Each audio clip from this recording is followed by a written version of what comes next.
When it comes to the Tony Hawk's Pro Skater series, there's pretty much a series of conventions that you've come to expect from the game year after year. Basically, you select one of a handful of professional skaters and go through a career mode that's kind of filled with a series of wacky kind of madcap goals that have you collecting stuff and doing specific tricks and reaching certain score plateaus, all while kind of moving from level to level through the game. But Activision and Neversoft are trying to kind of turn that whole concept and that whole convention on its head with Tony Hawk's Underground. In this game, the focus is put a lot more squarely on the custom skaters, specifically you, kind of supposed to create yourself and skate as you become a professional skater, starting out from just this New Jersey nobody. And basically they've kind of created a story mode for the game. That's all fine and good, and the goals in the game are pretty much classic Tony Hawk stuff, and the gameplay is still fantastic. But for a game that is kind of meant to focus on this story, the actual story in the game isn't really all that great. The story mode kicks off by having you create your own skater. You can use any one of the default models, or you can go in and customize a lot of different stuff. Basically, you're given a lot of different control over scale, head size and shape, biceps, your forearms, thighs, shoes, that sort of stuff. And then from there you can clothe the skater differently, put different shirts on, different logos on the shirts, shorts, pants, different types of shoes, and different hair, all that sort of stuff. The PlayStation 2 version has the added bonus of letting you actually map your own face onto the character by taking a digital photo of it and emailing it to a specific email address. Then it'll bounce back and give you a little code. You enter that, it goes online, gets the face. So you can actually kind of create yourself in the game, which is maybe a little gimmicky, but it's also really cool. The game gives you some pretty good options as far as creating your own skater, and you can create a lot of different looks. Once you've created your skating persona, you kind of set off on the streets of New Jersey. The game starts off with you being basically a nobody. You're just this skating kid with not a whole lot going on, and you and your buddy just like to rip it up around the local spots. Chad Muska comes to town pretty early on to skate a demo, and his visit with his big hydraulic hopping truck and huge speakers and kind of his whole I got money attitude kind of inspires the duo to move forward. Your first task in the game that is story related is to actually impress Chad Muska, at which point he'll recommend that you go and get sponsored by your local shop. This kind of sets the wheels in motion for you kind of getting sponsored by your local shop, becoming an AM skater, going to the Tampa AM, eventually turning pro, ending up at the Slam City Jam, you join a skate team. So all these kind of things that kind of come with becoming a professional skater kind of all fall into line. So the story is an interesting one, it just isn't told particularly well. Many of the game's goals really don't have anything to do with the story. You'll be collecting lays in Hawaii or donuts in Tampa. There are a lot of different goals that really just kind of get you one step closer to the next story checkpoint. And these are kind of conveyed via cutscenes and goals that more directly relate to the story. Like, you'll have a goal where you'll have to impress Tony Hawk, and then, he'll work his pro skater magic to get you into this event. Pretty early on, the game establishes a rival for you, and you'll confront that rival time and time again throughout the game, and eventually it kind of comes to a head at the end. But the game's ending doesn't really end in a terribly satisfying manner. There's no real kind of, took that guy out and took care of him for good sort of feeling. It just kind of continues on, and the story just sort of stops. The level design in Underground is also quite a bit different. The developers went for a more realistic look. So you'll have levels where you'll have skate spots. Basically Manhattan has, the pyramid ledges and the Brooklyn Banks, all that stuff, the real life skate spots. And you can go there and do your thing. You're not going to encounter a whole lot of levels that look like, an entire skate park kind of crammed into an urban environment. Instead, you'll find these spots, and these spots will be linked together by tons of different rails, and you'll find stuff along the way. But these urban environments are definitely made in a more realistic fashion. The gameplay and the actual control that you have over your skater is largely unchanged from Tony Hawk 4. You'll still have kind of the same ability to double tap on certain moves to get different moves. You can change grinds and manuals and lip tricks kind of mid-trick by hammering out combos on the buttons. And most of that stuff plays pretty much the same. But there are some pretty significant new additions. Probably not as revolutionary as the revert was or the manual was, but you can actually get off the board. And basically what this does, it's done, you hit L1 and R1 on the PS2 version, or the black or white button on the Xbox version, or the Z trigger on the GameCube version. You'll hop right off the board, and with this, with you off the board, you can climb up buildings, you can shimmy along awnings, like some kind of weird punk rock Lara Croft thing. And some of the goals actually take the board away from you. There'll be some stealth goals. In Moscow, you'll have to sneak out past the guards, and you'll do this, off your board, climbing up ladders and kind of shimmying along walls. And that stuff is neat, but it really doesn't work all that well.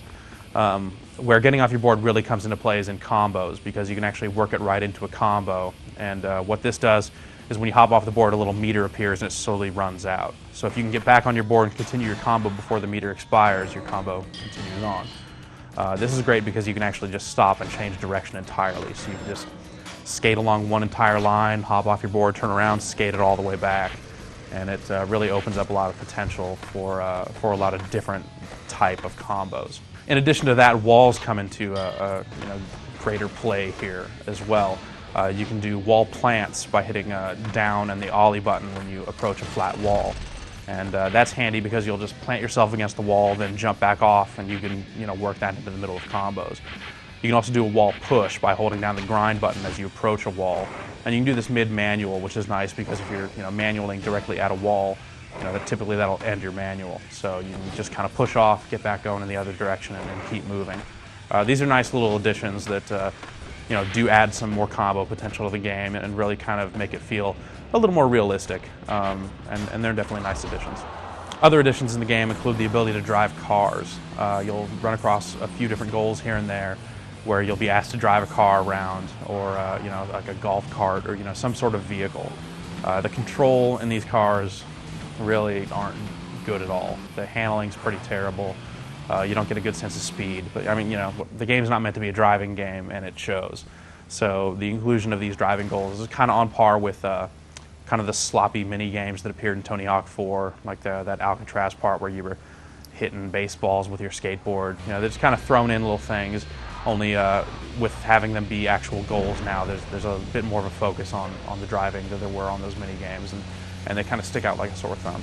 In the graphics department, Tony Hawk's Underground is a great looking game. Depending on which version of the game you're playing, you're either going to get a really solid frame rate or one that's a little jumpy here and there. But by and large, the game moves quickly and looks great. The same trick animations are pretty much used, though there are some new tricks in the game, and these fit right in with the existing animations quite well. You can even create your own tricks out of the existing animations, and those usually end up looking pretty good too. As great as the game often looks, though, it does have a few problems here and there.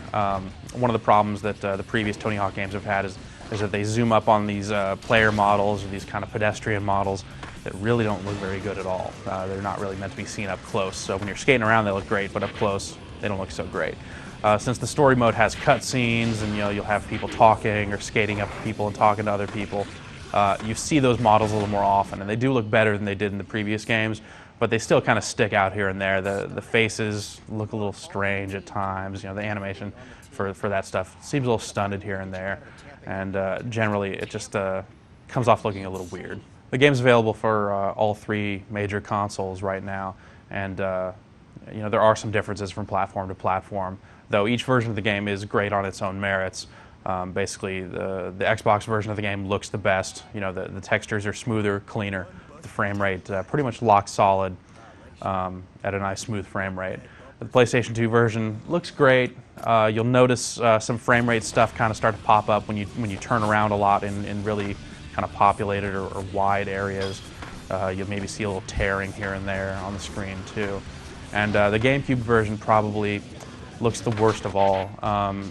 The textures and stuff managed to look a little bit better than the PlayStation 2 version, but the frame rate is a lot sketchier, so you'll notice just like a lot of random slowdown here and there, and it basically isn't a very stable looking game on the GameCube. The PlayStation 2 version of the game, of course, benefits from online play. The Xbox version has System Link LAN support, and all three versions have a two-player split screen, but the online play is really where it's at. You can play 8 players in a variety of different games on the game's levels.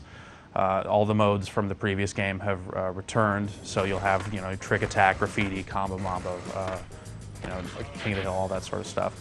And then there's a new one where basically it's kind of a combat little deathmatch game where you can actually shoot fireballs out of your board, either ahead or behind.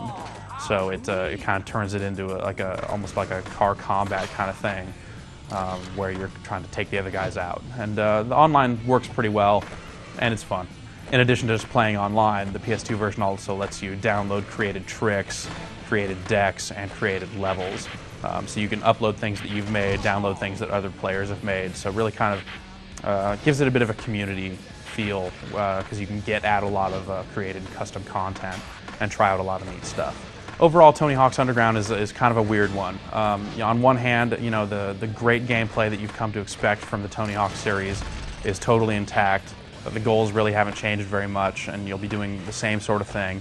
The game now has difficulty settings, which make it great for players that have kind of mastered the previous games, as well as players that aren't really all that familiar with previous games in the series.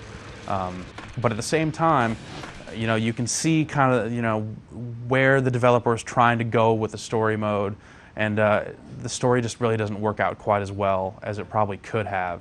In the end, it feels kind of rushed, like maybe it's not enough of a departure. So it's a really great game, though there's a bit of that disappointment there, because you can see kind of inklings of what could have made the game head and shoulders above what any of the previous games have done. So if you're a fan of the series, you definitely won't be all that disappointed with the game. It's definitely worth taking a look at.